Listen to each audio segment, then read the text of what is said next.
guys, welcome to Theo Drive, learning one truth at a time. We have Ebenezer brother with us. Once again, thank you. Anna, for Hi being sir, with thank us. you. It's my pleasure to be here. Yeah. చాలా కాలం సేవ చేసిన ఒక వ్యక్తిని క్రైస్తవ జీవితాన్ని మీరు ఎలా describe చేస్తారు అంటే I will describe in 3 words అన్నాడు. 3 పదాల్లో డిస్క్రైబ్ చేస్తాను. ఏంటి ఆ పదాలు సార్ అంటే సాల్వేషన్, రక్షణ. రెండోది సాటిస్ఫాక్షన్, సంతృప్తి చెందడం. మూడోది స్టాగ్నేషన్, అంటే ఎక్కడైతే ఉన్నామో అక్కడే స్తంభించిపోవడం అని చెప్పాడంట. నిజంగా ఇంత రక్షణ గొప్పది, రక్షణ దేవుంది అని అనుకున్నాం కనుక రక్షణ పొందాం కదా, ఇంకా మనం ఏం చేయని అవసరం లేదు. ఇంకా దేవుడు నన్ను రక్షించేశాడు, నాకు పరలోకంలో ఒక స్థానం ఉంది, ఇంకా నేను అక్కడికి వెళ్ళిపోతున్నాను, ఇంకా నా జీవితం ఇక్కడ ఎలా జీవించినా పర్లేదు, నేను ఎలా ఉన్నా పర్లేదు, ఎందుకంటే నేను రక్షించబడ్డాను అనే ఒపీనియన్ తో ఉండడం ఎంతదాకా కరెక్ట్ అంటారు? అండ్ అలా ఉండవచ్చా? And is that how we need to respond to salvation? Yeah. So last episode ని మళ్ళా మనం క్యారీ ఫార్వర్డ్ చేసుకుంటే సేవ్డ్ ఫ్రమ్ వాట్ అని అనుకున్నాం కదా. సో దేవుడి నుంచి రక్షించబడ్డాం అంటే salvation focus not the place but the person. అంటే పరలోకానికి వెళ్ళటమో నరక నుంచి తప్పించబడటమో ఇది కాన్సెప్ట్ కాదు. సో మెయిన్ కాన్సెప్ట్ ఏంటంటే God. So right from the garden of Eden ఈ రోజు వరకు కూడా మెయిన్ క్వెస్ట్, ఇందాక మీరు ఒక మాట అంటారు సాటిస్ఫాక్షన్. నిజంగా మనిషి యొక్క అల్టిమేట్ సాటిస్ఫాక్షన్ ఎక్కడ వస్తుంది అని అంటే రీకన్సిలియేషన్ విత్ ద క్రియేటర్. నన్ను సృష్టించిన సృష్టికర్తతో నేను సంధిలోకి వెళ్ళటం. ప్రసంగి అదా అంటాడు కదా, నీ సృష్టికర్తను స్మరణకు తెచ్చుకో, రిమెంబర్ దై క్రియేటర్. అంటే ఎందుకు క్రియేటర్ అన్నాడు? గాడ్ అనట్లేదు. క్రియేటర్ ఎందుకు అన్నాడు? And the creation and the creature. So created by God. And second thing ఏంటంటే విశ్వం మొత్తంలో కూడా ఎందుకు మనిషికి ఇంత ప్రాధాన్యత ఉందనంటే మళ్ళీ ఒక మాట అంటాం మనం, we're created in the very image of God, very likeness of God. 2 words. ఒకటి ఇమేజ్ ఆఫ్ గాడ్, రెండోది టు బీ లైక్ గాడ్, ఆయనను పోలి నడుచుకోవటానికి క్రియేట్ చేయబడ్డాం. And we know the story ఏమైపోయింది అప్పటి నుంచి ఇప్పటి వరకు కూడా. సో ఒక క్వెస్ట్ ఏంటి అని అంటే గాడ్. సో ఇప్పుడు పరలోకం కూడా ఎందుకు పోవాలి నేను? ఆ కాన్సెప్ట్ ఏంది? మళ్ళీ దేవుడే అంటే కంప్లీట్ సాల్వేషన్ యొక్క ఫోకస్ అంతా కూడా ఇప్పుడు ఎవరు అని అంటే person, not the place. Place అని అంటే దానికి ఒక రిక్వైర్మెంట్స్ ఉంటాయి, అది ఫుల్ఫిల్ చేస్తాం, చేతులు కడుక్కుంటాం, అయిపోయింది. సో ఇప్పుడు ఏమైపోతుంది అని అంటే నా రక్షణ తర్వాత ఏం చేయాలా అనే క్వశ్చన్, ఈ రక్షణ ఎవరి మీద ఆధారపడిందో క్వశ్చన్ మీద ఉంటది. ఇప్పుడు నేను పరలోకానికి వెళ్ళటానికి రక్షించబడితే ఏం చేయాల్సిన అవసరం లేదు, ఆల్రెడీ నాకు టికెట్ వచ్చేసింది కదా, ఫ్లైట్ వస్తే ఫ్లైట్ ఎక్కుతా. రక్షణ విమానం ఎక్కామని చాలా సార్లు మనం పిల్లల పాటలు అంటే టికెట్ వచ్చింది, రక్షణ టికెట్, విమానం ఎక్కేస్తా, వెళ్ళిపోతా. కానీ ప్లేస్ కాదు కదా ఇక్కడ, it's all about the person. So ఇప్పుడు if it's all about the person, ఇక్కడ ఇంకో క్వశ్చన్ వస్తుంది ఇక్కడ. అందుకని ఇందాక మనం సబ్స్టిట్యూషన్ అని అన్నాం, అంటే మన పక్షాన ఆయన ఏ విధంగా మరణించాడు. దెన్ ప్రాపిసియేషన్ అని అంటాం, అటోన్మెంట్ అని అంటాం, ఇలా రకరకాల పదాలు ఉంటాయి. ఇవన్నీ ఏం చెప్తుంది? Christ satisfied the righteous demands of God on the cross. So యేసుక్రీస్తు ప్రభువారు దేవునికి ఉన్న అన్ని నీతి విలువలన్నీ కూడా శిలువ మీద ఆయన తృప్తి పరిచాడు. చెప్పాలంటే it was an pleasing aroma to God, eternal pleasing aroma to God. ఈ రోజుకి అది ఎఫెక్టివ్ ఉంది. అందుకే it's a permanent sacrifice, once for all అంటారు కదా. సో యేసుక్రీస్తు ప్రభువారు డిమాండ్స్ అన్ని కూడా మీట్ చేస్తున్నారు. So that's called justification. So justification is something God declaring us righteous. ఇప్పుడు సెకండ్ పార్ట్కి వెళ్తాం, దాన్నే సాంక్టిఫికేషన్ అని. సో సాంక్టిఫికేషన్ అని అంటే జస్టిఫికేషన్ వన్ టైమ్ ఈవెంట్, శిలువ మీద అయిపోయింది 2000 సంవత్సరాల క్రితం. సాంక్టిఫికేషన్ ఇస్ సంథింగ్ పరిశుద్ధాత్మ దేవుడు మనలో మొదలు పెట్టేటువంటి పని. దీన్ని ఉదాహరణగా మనం ఆలోచన చేసుకుంటూ వచ్చినట్లయితే పేతురే మాట్లాడుకుంటూ బంగారంతో పోలుస్తాడు కదా.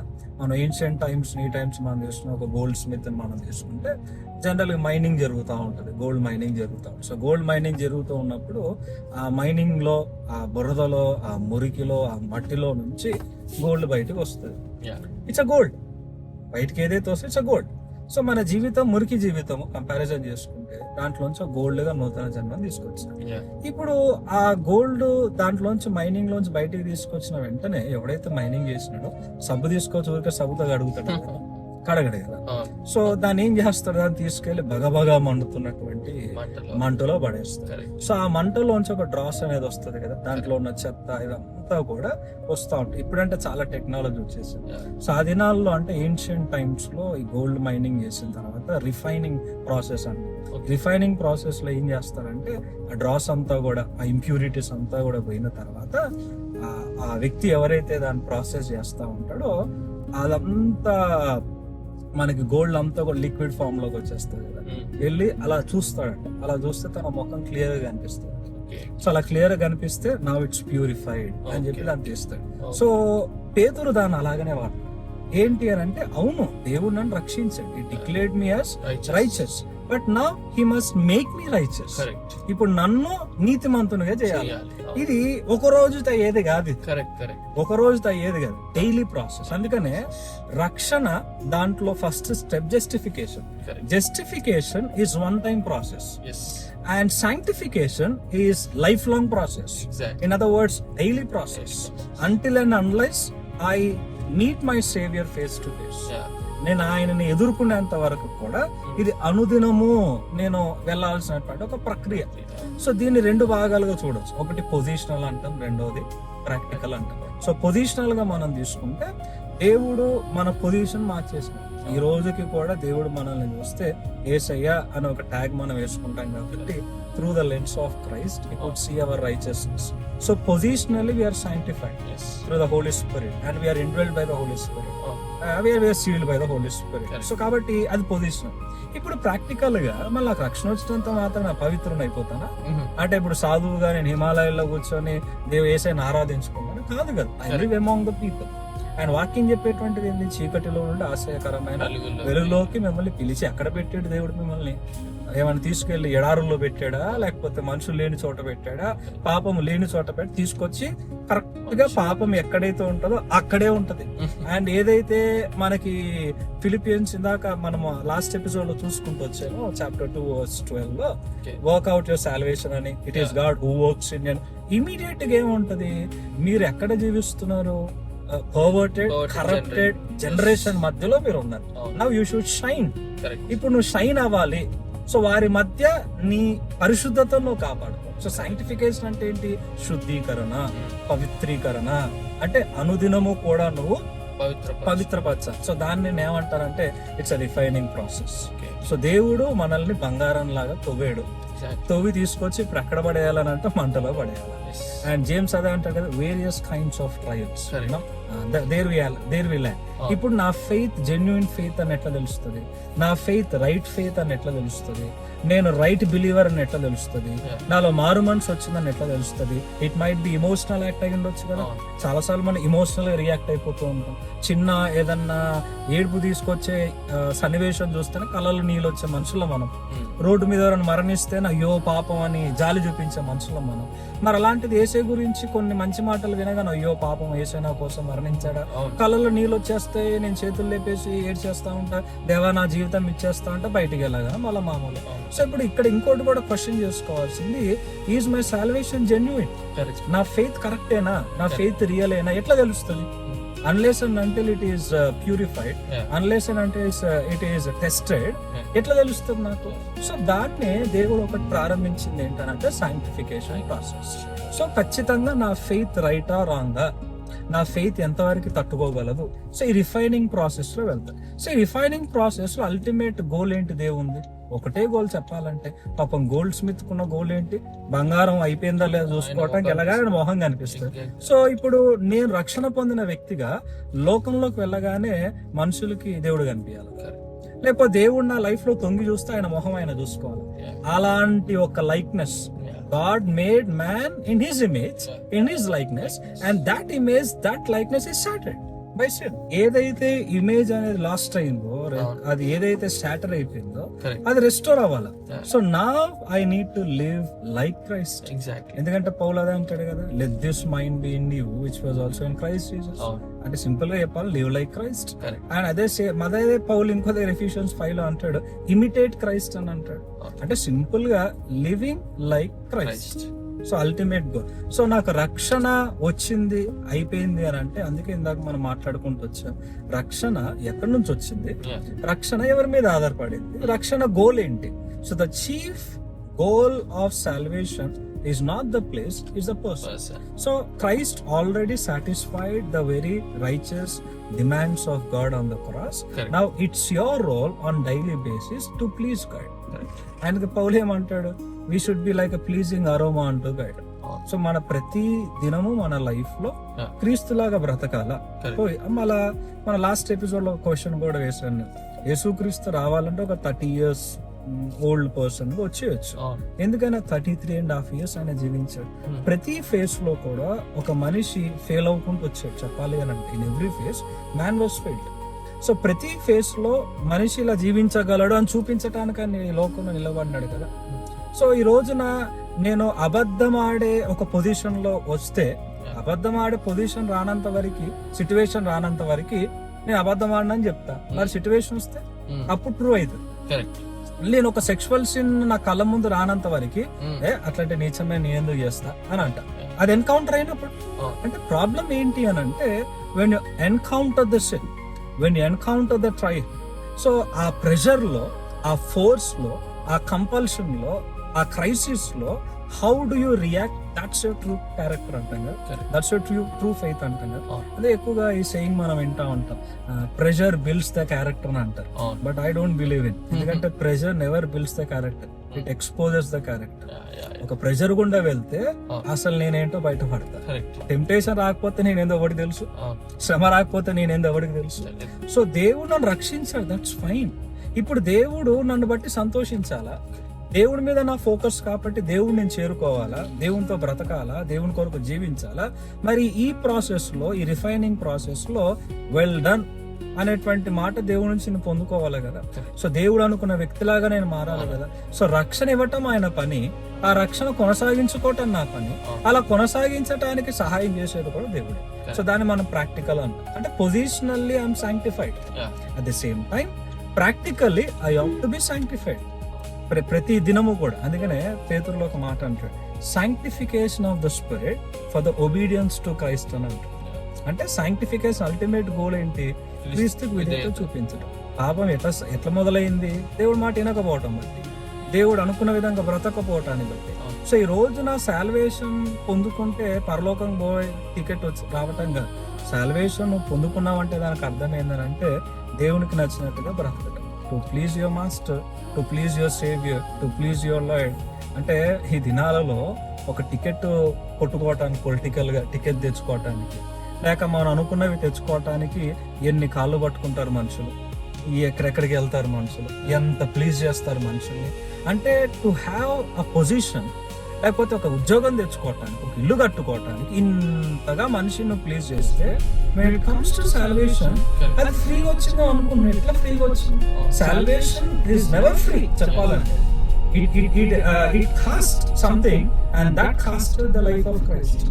ఆయన ప్రాణం పెట్టాడు కాబట్టి ఫ్రీగా వచ్చింది. సో ఈ రోజున గ్రేస్ ఇస్ ఫ్రీ అంటారు. కృప ఉచితం కాదు, రక్షణ ఉచితం కాదు. రక్షణకి వెల ఉంది, అది సిలువ. కృపకి వెల కనిపించింది, అది సిలువ. సో వెల చెల్లించబడింది, నాకు ఉచితంగా వచ్చింది. ఆ ఉచితంగా వచ్చింది కాపాడుకోవటం నా పని, పోగొట్టుకోవటం కాదు కదా, కాపాడుకోవటం నా పని. మళ్ళీ అలా కాపాడేది కూడా దేవుడే మళ్ళీ. సో నేను కాపరేట్ చేయాలా దేవునితో, నేను సహకరించాలా దేవుని కార్యానికి. సో ఎక్కడెక్కడ రిఫైనింగ్ ప్రాసెస్ లో ఒక శోధన వచ్చింది, ఈ శోధనలో నేను నిలబడాలి. అది ఓవర్కమ్ ద టెంప్టేషన్ అంట. ఒక టెస్ట్ వచ్చింది, ఆ టెస్ట్ లో నేను నిలబడాలి. లెవెల్ 1 గేమ్స్ ఆడుతూ ఉంటాం కదా, level 1, level 2, level 3, ultimate goal reach అయ్యేంత వరకు గేమ్స్ ఆడుతూనే ఉంటాం, ఆ గేమ్ ఆడుతూనే ఉంటాం. అట్లనే ఒక క్రిస్టియన్ లైఫ్ లో కూడా లెవెల్ 1 పాస్ అయినవా, లెవెల్ 2 ఇంకా కఠినంగా ఉంటది. Again you have to prove there. So ఈ రోజున పరలోకం పొందుకోవటము, నరకం నుంచి తప్పించబడటం రక్షణ కాదు. నేను సృష్టించిన సృష్టికర్తని మెప్పించి ఆయన్ని చేరుకోవటమే నీ అంతిమ గమ్యం. అలా చేరుకోవటానికి దేవుడు నీ లైఫ్ లో ఎలాంటి సిచ్యువేషన్స్ తీసుకొస్తాడు. అండ్ ఈ రోజు చాలా చాలా ప్రశ్న వచ్చేటువంటిది కూడా, ఒట్టిగానే క్రికెటర్ అయిపోతాడా, ఒట్టిగానే ఒక సోల్జర్ అయిపోతాడా, లేకపోతే ఉట్టిగానే ఫ్రీగా ఏదన్నా వచ్చేస్తుందా? ఎంత కఠినమైన ప్రాసెస్ గుండా వెళ్తాడు. ఈ రోజున ఇంట్లో కూర్చొని మన ఇండియా కప్పు కొడితే చప్పట్లు కొడతాము, దాని వెనకాల ఎంత స్ట్రగుల్ ఉంది. ఈ రోజు ఒక జవాన్, ఒక సోల్జర్ గురించి చాలా గొప్పగా మాట్లాడతాము, దాని వెనకాల ఎంత స్ట్రగుల్ ఉంది. నీకు మాత్రం పరలోకం ఉచితంగా కావాలా, ఉచితంగా పోవాలా, నేనేం చేయనంటే ఎట్లయిపోతుంది? అంటే ఎంత చీప్ గా మనం సాల్వేషన్ తీసి పడేస్తాం, ఎంత ఇగ్నోర్ గా పక్కన పడేస్తాం. అండ్ ఇక్కడ ఇంకొక థాట్ కూడా ఉంది.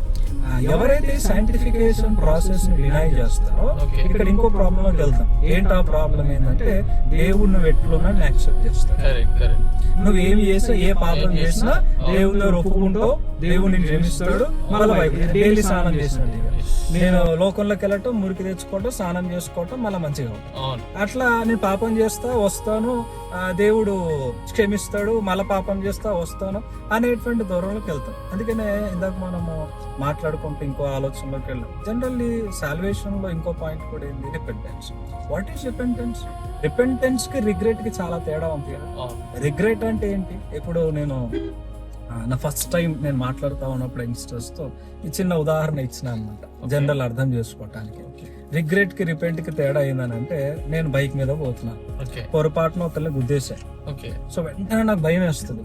గుద్దేశాను కాబట్టి, ప్రాణాపాయం రాలేదు కాబట్టి ఫైన్, గుద్దేశాను కాబట్టి భయం వేసింది. ఒక 1 డేనో ఒక 1 వీకో చాలా జాగ్రత్తగా నడుపుతా బండిని. ఒక 1 వీక్ తర్వాత మళ్ళీ అదే స్పీడ్ పోతా.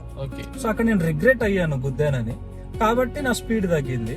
తర్వాత వాళ్ళ మామూలే. ఇట్స్ అన్ ఎమోషనల్ యాక్ట్ చెప్పాలంటే. కానీ రిపెంటెన్స్ ఇస్ సంథింగ్, నేను ఒకరిని గుద్దినా కాబట్టి జీవితంలో బండి నడపని కానీ, జీవితంలో బండి నడప, జీవితంలో ఆ స్పీడ్ లో పోనీగా నేను. That's my determination. So that's called repentance. అంటే కంప్లీట్ ట్రాన్స్ఫర్మేషన్. సో ఈ రోజున ఏమైపోతుంది, ఇమోషనల్ గా రియాక్ట్ అవుతే రిగ్రెట్ అయినట్టు. And repentance is something complete change. చేసిన పాపం వైపు మళ్ళీ చేయం కదా. And I wonder looking at the life of David. దావీదు జీవితంలో పాపం చేసినాడు, దాదాపు 1 year వరకు స్పృహ రాలేదు. దేవుడు కళ్ళ ముందు పెట్టినాడు పాపాన్ని, తను రియలైజ్ అయినాడు, రిపెంట్ అయినాడు. ఇంకెక్కడ కూడా చూస్తే మరలా అదే వ్యభిచారం చేసినట్టు మనం చూడవచ్చు. ఆఖరికి ముసోడు అయినప్పుడు ఒక కన్యకను తీసుకొచ్చి పక్కన పడుకోబెడితే కూడా he didn't touch her. వాక్యం చాలా క్లియర్ గా మాట్లాడేది. అంటే that's the perfection you maintain. That's called repentance. So పశ్చాత్తాపము అని అంటే దేవుడి వైపు తిరిగిన తర్వాత, పాపం ఒప్పుకున్న తర్వాత మళ్ళీ ఆ పాపం జోలికి వెళ్ళాలి. అట్లా మళ్ళీ కొత్త పాపాలు చేయాలని కాదు.